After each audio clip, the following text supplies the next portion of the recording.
नमस्कार, केमन आছেন সবাই? আমাদের চ্যানেলে আপনাদেরকে স্বাগত জানাই। আজ বানাবো কই মাছের তেল কই। প্রথমে মাছগুলোকে কেটে নুন হলুদ মাখিয়ে নিয়েছি। তারপর কড়াতে তেলটা গরম করে মাছগুলোকে এক একে দিয়ে ভেজে নিব। আস্তে আস্তে ভেজে নিয়েছি। তারপর এপাশে বটিতে পেঁয়াজ আর টমেটোটাকে কেটে নিব।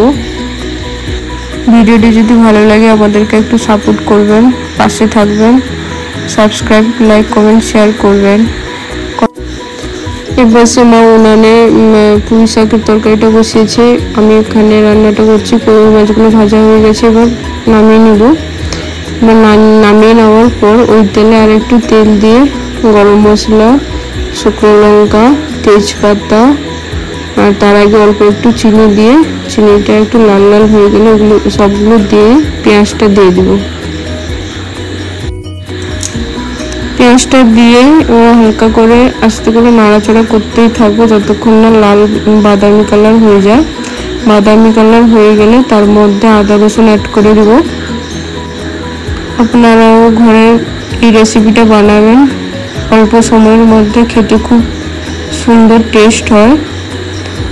এর মধ্যে আদা রসুনটা এবার দিয়ে দিচ্ছি।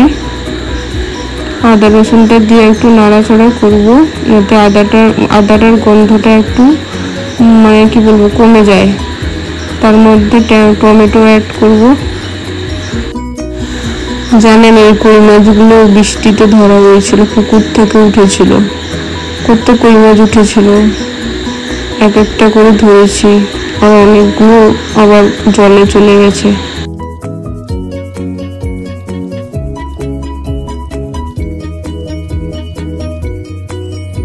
মশলাটা হয়ে গেছে, এর মধ্যে টমেটোটা দিয়ে দিব।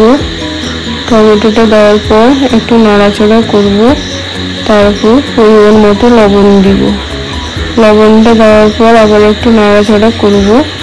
নাড়াচাড়া করার পর টমেটোটা জ্বরে আসবে। জ্বরে গেলে এর মধ্যে লঙ্কা গুঁড়ো আর হলুদ গুঁড়ো দিয়ে দিব। হলুদ গুঁড়ো দেওয়ার পর একটু নাড়াচাড়া করব। তারপর এই তরকারিটা একটু টকটক ভাব আনার জন্য একটু তেঁতুল জল দিব।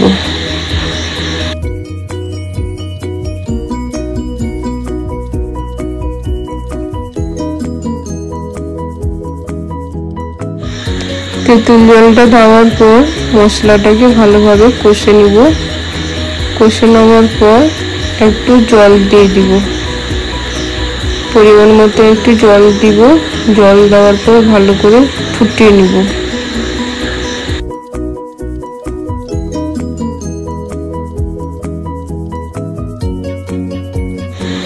মশলাটাকে ফুটিয়ে নিয়েছি। এরপর নুন চিনির পরিমাণটা একটু টেস্ট করে নেব। টেস্ট করার পর একে একে কই মাছগুলোকে দিয়ে দিব। তার মধ্যে মাছগুলো দেওয়ার পর একটুক্ষণ ফুটিয়ে তার মধ্যে গরম মশলা দিয়ে নামিয়ে নিলে তৈরি হয়ে যাবে আমাদের তেল কই।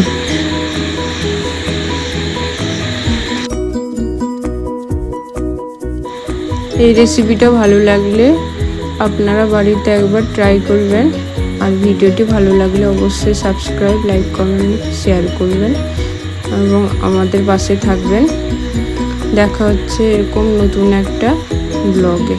ততক্ষণের জন্য ভালো থাকবেন। টাটা।